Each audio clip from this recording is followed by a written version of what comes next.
I watched in disbelief as Margaret Whitmore, call me Peggy, though everyone called her Karen behind her back, directed two men in unmarked overalls to haul my cement mixer into the back of a pickup truck. My cement mixer. From my driveway. My blood pressure spiked as I slammed my car door, coffee splashing onto my hand. "What the hell do you think you're doing?"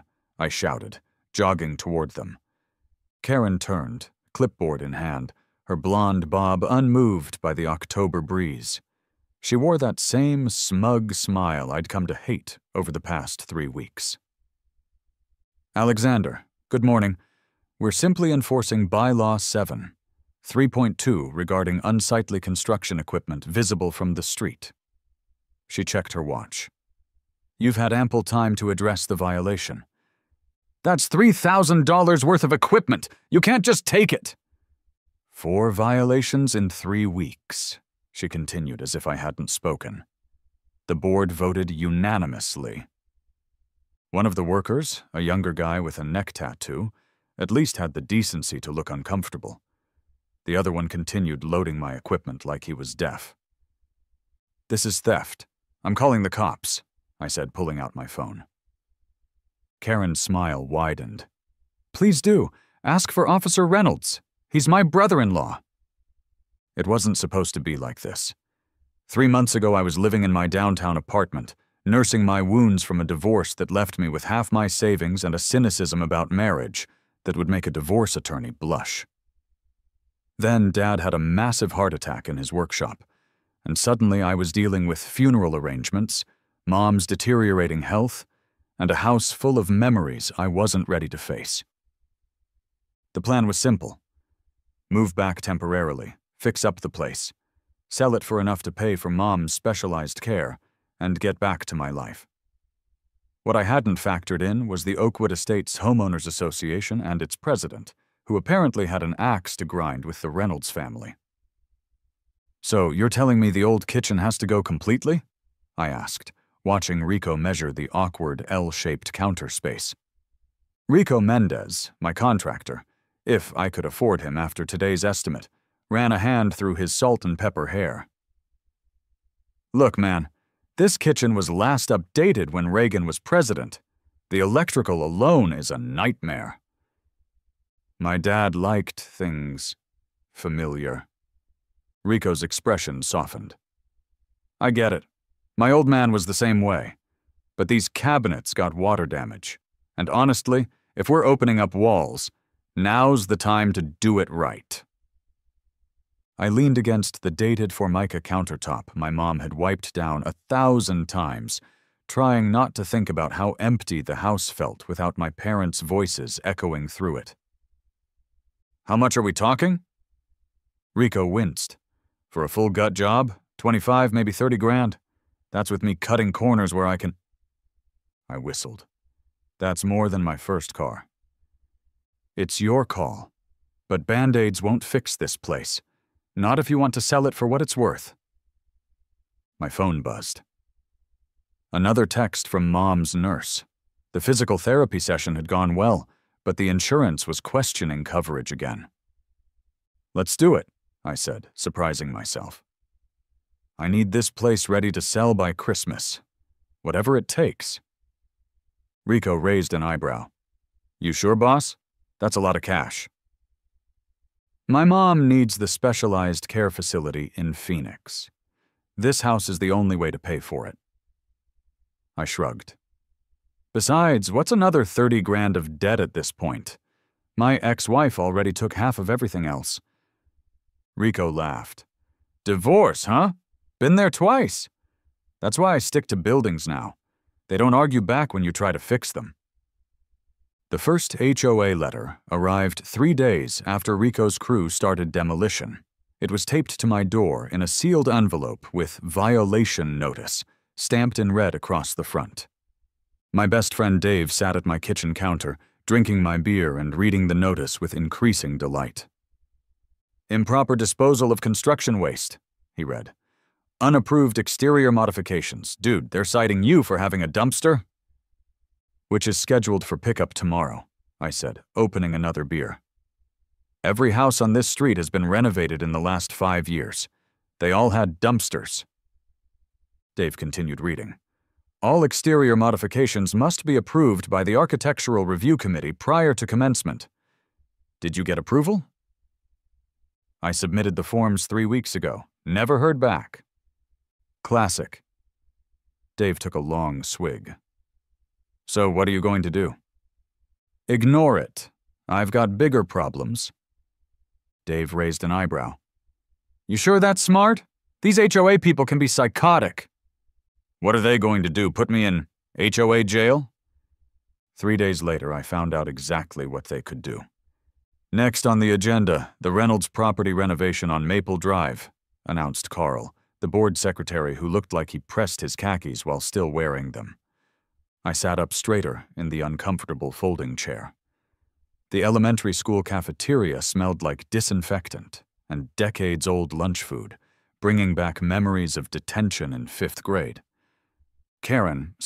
Peggy, looked up from her iPad, eyes narrowing as they landed on me. Ah, yes, Mr. Reynolds has submitted quite extensive plans. The way she said extensive made it sound like I was building a nuclear reactor instead of updating a 1970s ranch house. The plans were drafted by a licensed architect and follow all county codes, I said, forcing a smile. County codes are the bare minimum, Mr. Reynolds. In Oakwood Estates, we have standards that go beyond the minimum. Dave, who had inexplicably volunteered to come with me for moral support, leaned over and whispered, Is she for real? Karen continued, For instance, your choice of exterior paint. Weathered slate is not on our approved color palette. It's gray, I said flatly. The house is already gray. Pewter gray is approved. Dolphin gray is approved. Weathered slate is not approved. Dave stifled a laugh beside me. The proposed paver driveway materials are also concerning, Karen continued. Our guidelines clearly state... Look, I interrupted, pulling out my phone. I have the guidelines right here. Page 42. Approved materials include concrete, brick pavers, or stone pavers in earth tones. These are stone pavers. In earth tones. Karen's mouth formed a tight line. The specific pattern you've chosen, herringbone, supplied Carl helpfully, has not been previously approved for this street. I stared at her. You're telling me the pattern of my driveway needs special approval? We maintain a cohesive aesthetic, Mr. Reynolds. It's why our property values remain strong while neighborhoods without HOAs decline. Dave whispered, Ask her if your toilet paper needs to be HOA approved too. I shot him a warning glance before turning back to Karen. Fine. What do I need to do to get the herringbone pattern approved? 5 board members exchanged glances before Karen smiled tightly. Submit a formal variance request with material samples. The Aesthetic Committee meets on the first Tuesday of each month. The next meeting is in 3 weeks. 3 weeks? That pushes my whole timeline back. Rules are rules, Mr. Reynolds. Your father understood that. Something in her tone made me pause. Did you know my father? Karen shuffled her papers. Moving on to the Miller property. I'd only gone for coffee. 20 minutes tops. When I pulled back onto Maple Drive, my stomach dropped. A pickup truck was backed into my driveway, and 2 men were loading my cement mixer into it. Karen stood supervising, clipboard in hand, looking like a field marshal directing troops. I slammed on the brakes, nearly hitting Mrs. Peterson's hideous garden gnome collection. Coffee sloshed onto my jeans as I jumped out. What the hell do you think you're doing? I shouted, jogging toward them. Karen turned, clipboard in hand, unfazed. Oh, Alexander, good morning. Don't good morning me. That's my equipment. This equipment has been on your property for 72 hours, visible from the street. That's a violation of Bylaws 7, 3.2 and 8, 1.4. She actually smiled. We sent notices. You taped a piece of paper to my door yesterday. which clearly stated that unaddressed violations would result in removal of the offending items. She checked something off on her clipboard. The board has authorized me to remove these eyesores from the neighborhood. One of the workers glanced between us uncomfortably. "This is theft," I said, pulling out my phone. "I'm calling the police." Karen's smile didn't waver. "Please do. I believe Officer Reynolds is on duty today. He's my brother-in-law, you know?" I looked at the workers. "You guys realize you're participating in a crime, right?" The younger one hesitated, but Karen cut in. "They work for the HOA maintenance company. This is all perfectly legal under the covenants you agreed to when you took ownership of the property." "I inherited this house. I never signed anything." "Transfer of ownership doesn't nullify the covenants, Mr. Reynolds. Perhaps you should have read the documentation more carefully." She nodded to the men. "Continue, please." I stepped forward, blocking their path. "Touch that mixer again and I swear to God, Are you threatening me?" Karen's eyes widened with what looked like genuine delight. "That would be another violation. Section 12.1 prohibits threatening or aggressive behavior toward board members." I was so angry I could barely speak. "Where are you taking my things?" "To secure storage until the violations are addressed." "Which is where, exactly?" Karen checked her watch. "I have another appointment. The HOA office has all the information you need." Of course, the HOA office was only open Tuesdays and Thursdays from 1-3 p.m., and today was Monday. As they drove away with thousands of dollars of my equipment, I stood in the driveway shaking with rage, already calculating how many days this would set back the renovation. Days I couldn't afford to lose. My phone rang. It was my mother's care facility, again. "You want to do what?" Rico asked, his expression somewhere between amusement and concern. "Sue the HOA," I repeated. "They stole our equipment." "Our equipment? Nah, man, that was your equipment. I rent mine, and I make damn sure it's gone by sundown." He tapped his temple. "I've worked in neighborhoods like this before." We were standing in what used to be my parents' kitchen. Now it was just exposed studs and hanging wires, an apt metaphor for how I felt. Stripped down and dangerously unfinished.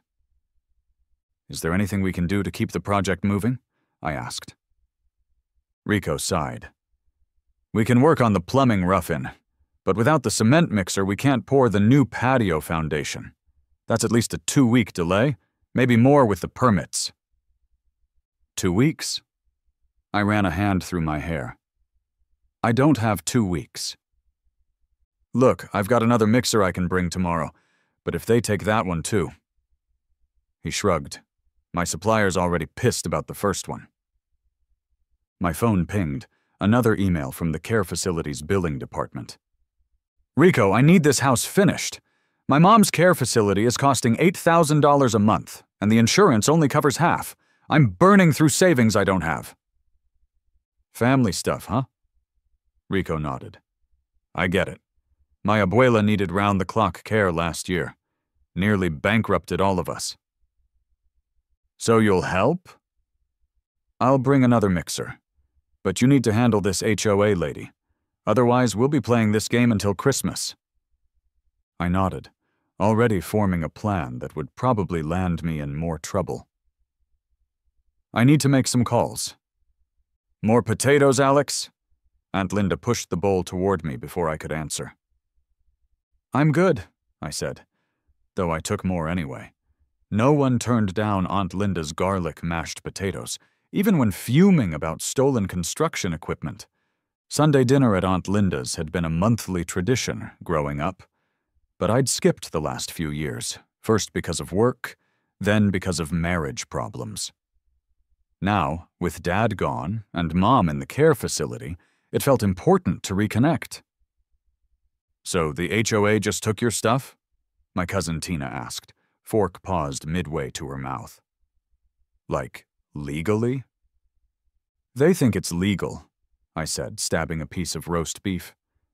Peggy, has the whole board wrapped around her finger.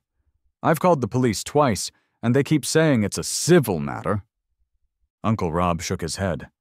"Those HOAs have too much power. When we moved to Sherwood Park, first thing I checked was that there wasn't one." "Did you try going to the station in person?" This came from the end of the table, from my cousin Mike, who I barely recognized. We'd been close as kids, but he'd moved away for college, and now, 15 years later, he was built like a linebacker with a military short haircut. "What's the point? Her brother-in-law is a cop there." Mike's eyebrow raised. "Reynolds? That guy's a desk jockey. He doesn't have pull—" I looked at him curiously. "How would you know?" Aunt Linda beamed with pride. "Mikey's being modest. He transferred back to town last year. He's a lieutenant now, runs the SWAT unit for the county." I nearly choked on my potatoes. "You're what?" Mike shrugged, looking uncomfortable with the attention. "It's mostly administrative. Lots of paperwork." "My cousin runs a SWAT team," I repeated, the information sinking in. "The same cousin who used to be afraid of the vacuum cleaner." "I was 4!" For the first time in weeks, I felt a smile spreading across my face. "So, theoretically, you could get a warrant and raid Karen's house to find my stolen equipment." Mike pointed his fork at me. "No, absolutely not. That's not how this works. I'm just saying you have a battering ram. I'm not using department resources because you're fighting with some HOA lady." Tina snickered. "Remember when you guys used to play cops and robbers? Mike always made you be the robber." "Because he cheated," I countered. "Because you sucked at being the cop," Mike shot back. And suddenly we were laughing like we were kids again. When the laughter died down, Mike's expression turned serious. "Look, I can't raid someone's house without probable cause and a warrant. But if you think there's actual theft involved, file a proper police report. I can make sure it gets to the right detective, not just Karen's in-law." I studied him, seeing the same stubborn kid who always played by the rules, just with more muscle and authority now. "You'd do that?" "File a real report with documentation, and yeah, I'll make sure it doesn't get buried." He took a bite of potatoes. "But if you're just mad about an HOA fine, you're on your own." "Deal?" I reached for my phone. "By the way, you wouldn't happen to have Karen's address, would you?" "Alex," Mike warned. "Kidding, mostly." It took Dave approximately 2.7 seconds to go from "this is a terrible idea" to "this is the best idea ever," once I explained my plan. "So we're setting a trap for the HOA Karen?" he asked, eyes gleaming. "Like an actual sting operation?" "Not we," I clarified, driving toward the hardware store. "I'm filing a police report and collecting evidence. You're just helping me document what happens to my property." "Dude, this is so much better than when we put blue dye in the swim team's shampoo bottles." He paused. "But what if she doesn't take the bait?" "Oh, she will. I'm going to make it impossible for her to resist." "And Mike's cool with this?" "Mike said file a report with documentation. That's what I'm doing. He didn't specify what kind of documentation." Dave grinned. "So we're technically not breaking any laws, but we're definitely stretching them into weird shapes." "Exactly." "What about Rico? He good with losing more equipment?" "I talked to him yesterday. Turns out Karen called ICE on his cousin last year, his cousin who was born in Cleveland. He's more than happy to help." Dave whistled. "This lady's made herself some enemies." "That's what got me thinking. If she did this to me, she's probably done it to others." "And?" "I spent yesterday going door to door in the neighborhood. 7 other homeowners reported having violations that resulted in property being taken. Tools, ladders, even patio furniture. None of it was ever returned. She's running a theft ring through the HOA? That's next-level evil. The genius part is, it's all technically within the HOA rules. She has the authority to remove violations and hold them until the homeowner complies." but there's nothing in the bylaws about selling the confiscated items. Which you think she's doing? One guy recognized his custom-engraved toolbox being used by a contractor across town. When he asked where they got it, they said estate sale. So, Dave's eyes widened. Holy shit! So we're not just being petty, we're actually busting a suburban crime ring? Yep, but we need proof she's the one taking the stuff and that it's being sold. Which is where the cameras come in. Exactly. This is either brilliant or the stupidest thing you've ever talked me into, Dave said, adjusting the tiny camera hidden in the birdhouse. ¿Por qué no los dos? Rico chimed in from the driveway, where he was arranging the new delivery of construction materials in the most visible and technically HOA violating way possible. Remind me how you convinced your contractor to participate in this sting operation? Dave asked. I handed Rico another bag of cement to place conspicuously close to the sidewalk. I'm paying him a bonus, and he hates HOAs almost as much as I do. Plus, Rico added, she called ICE on my cousin's construction company last year, my cousin who was born in Cleveland. Dave whistled. Damn, this lady's making enemies everywhere. That's the point, I said. We've documented 7 other homeowners who've had stuff taken. Mike said the detective is interested but needs proof she's actually selling the stuff. And you're sure she'll take the bait? Dave asked, testing the camera feed on his phone. According to her pattern, she waits until day 3, sends a notice on day 1, a final warning on day 2, then shows up with her goons on day 3. Rico dusted his hands off. These are actually premium materials. If she takes them, it's grand theft, so your cameras better work, amigo. 4 cameras covering every angle, Dave confirmed, plus the doorbell camera and the motion-activated floodlights I installed yesterday. I checked my watch. Mike said to call the second we see her, not before. We need her actually taking something, not just looking suspicious. What if she doesn't show? Rico asked. I looked at the pile of expensive materials sitting provocatively in my driveway, just begging to be stolen. Oh, she'll show. Karen can't resist enforcing the rules, especially when it's profitable. Rico nodded toward his truck. Well, it's your money sitting out there. I'm heading out. Call me when it's clear to come back and actually start working. As Rico drove away, Dave clapped me on the shoulder. You know, normal people just file complaints with the Better Business Bureau. Normal people don't have their family house held hostage by a suburban dictator. Fair point. So now we just... wait. I nodded, checking the camera feed one last time. Now we wait.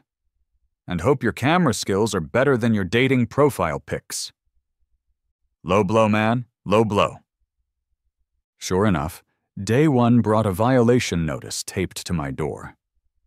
Day 2 brought a final warning with threatening language about the HOA's right to remedy violations at the homeowner's expense. Day 3, I stationed Dave in the guest room with a direct view of the driveway while I made myself scarce. Officially, I was at Starbucks 3 miles away, close enough to race back, far enough to have plausible deniability. At 10:13 a.m., my phone rang. She's here, Dave hissed.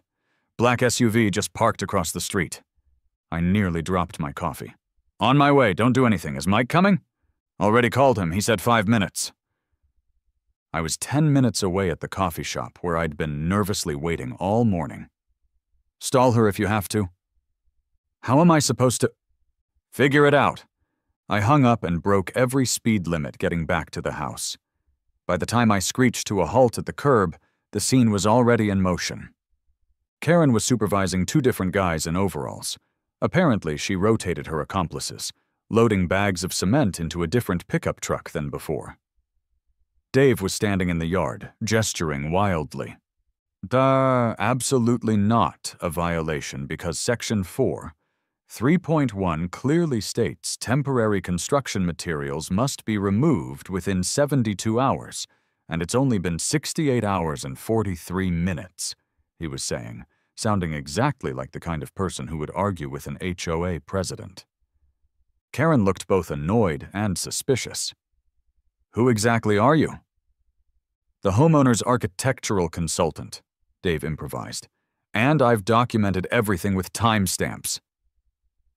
I jumped out of my car just as a police cruiser pulled up quietly behind me. Not Mike, but a uniformed officer I didn't recognize. Then another cruiser.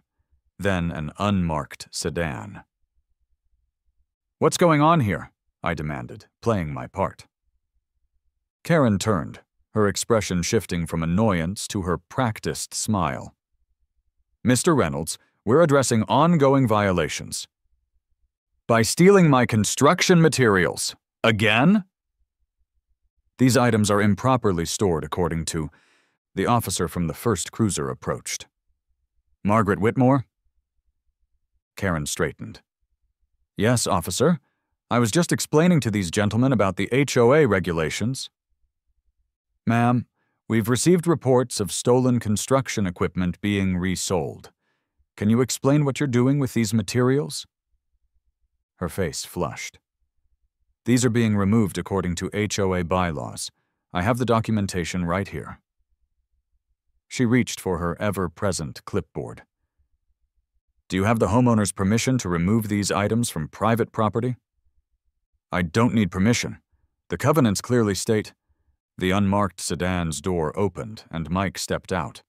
Not in SWAT gear, but in a suit and tie that somehow made him look more intimidating. Lieutenant Reynolds, he introduced himself to Karen, whose eyes widened slightly at the name. We have witnesses and documentation of similar removals from 7 other properties in this neighborhood, items that were later sold for personal profit. That's ridiculous, Karen sputtered. These are violations. Save it for your lawyer, Mike said. We have a warrant to search your residence and the storage facility registered to your husband's company where we believe the stolen items are being kept. The 2 men loading the truck froze, then slowly set down the bags of cement. You can't, Karen began. We can and we are, Mike replied. Officers, please detain Miss Whitmore while we execute the search warrant. As the uniformed officers approached her, Karen's composure finally cracked.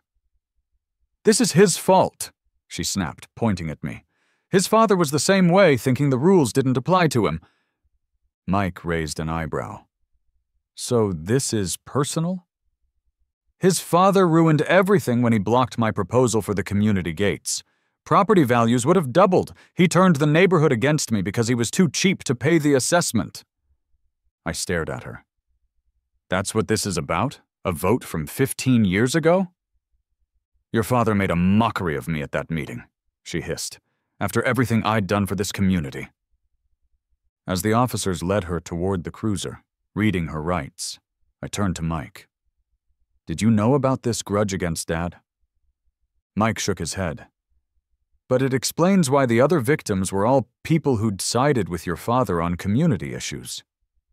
He nodded toward the camera-equipped birdhouse. Smart setup. The department appreciates citizen cooperation when done properly. So I'm a model citizen now? I wouldn't go that far, Mike replied, but he was almost smiling. We'll need your statement down at the station. Dave bounded over, excited as a kid at Christmas. Did you see that? She totally confessed. On camera. Keep it down, Mike warned. This is still an active investigation. As they loaded Karen into the cruiser, she glared at me through the window. I had a childish urge to wave.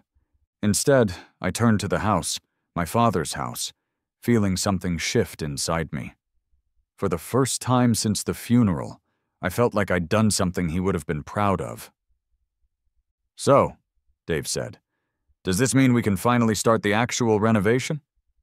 I nodded. Yeah, let's build something good here. 2 months later, the house looked nothing like the dated ranch I'd grown up in. Open floor plan, new kitchen, hardwood floors throughout. Even the exterior had been transformed with new siding, roof, and yes, a herringbone paver driveway that the new HOA board had unanimously approved. "You did a hell of a job," Mike said, beer in hand as we stood in the backyard, now featuring a new deck where the crumbling concrete patio had been. "Rico did. I just wrote the checks." "And set up an elaborate sting operation." I grinned. "That too." The case against Karen had snowballed once the police searched her husband's storage facility. They found not only my equipment, but items from over 20 other homeowners in the neighborhood, along with records of online sales going back years. Grand theft, fraud, conspiracy, the charges kept piling up. "Dad would have loved this," I said, looking around at the small crowd gathered for the housewarming. Neighbors who'd been victims of Karen's schemes, Rico and his crew, even some of the other HOA board members who'd been duped by Karen's manipulation. "Uncle Rob definitely would have," Mike agreed. "He always said HOAs were just dictatorships with better landscaping." We watched as Mom, visiting for the day from her care facility, chatted with Aunt Linda on the deck, looking more animated than I'd seen her in months. "Have you decided when you're putting it on the market?" Mike asked. I hesitated. "Actually, I'm not sure I'm going to sell." "What about Mom's care?" "Remember that storage facility where they found all the stolen stuff? Turns out Dad owned shares in the company that Karen's husband stole from him. The lawyer thinks we can get a substantial settlement, maybe enough to cover Mom's care for a few years." "So you're staying in Oakwood Estates?" Mike looked surprised. "Even with all the HOA drama?" "Well, someone has to make sure the next HOA president doesn't turn into a klepto-dictator." I grinned. "Besides, the new board president seems pretty reasonable." Mike followed my gaze to where Dave was holding court by the grill, wearing an apron that read, "Official HOA Barbecue Inspector." "You're kidding! They elected Dave?" "Turns out setting up security cameras and catching the neighborhood thief makes you pretty popular." "God help Oakwood Estates," Mike muttered, but he was smiling. Inside, Rico was showing some of the neighbors the kitchen renovation, gesturing enthusiastically at the custom cabinets. My father's old workshop had been converted into a mother-in-law suite for when Mom was strong enough to visit for longer periods. The house wasn't the same one I'd grown up in. It was better, updated but with pieces of the past preserved where it mattered, like the built-in bookshelf in the living room where Dad's collection of first-edition mysteries still lived, or the back porch swing where I'd spent countless summer evenings. "You know what's funny?" I said to Mike. "I came back to fix this place up and get out as fast as possible. Now I'm thinking I might stick around." "Careful," Mike warned. "Next thing you know, you'll be volunteering for the neighborhood watch." "Already did. Dave appointed me Director of Surveillance Technology." Mike nearly choked on his beer. "You're both insane." Maybe we were. But as I looked around at the house, my house now, not just my father's, I felt something I hadn't expected, a sense of belonging. Like maybe this was where I was supposed to be all along. "Come on," I said, clapping Mike on the shoulder.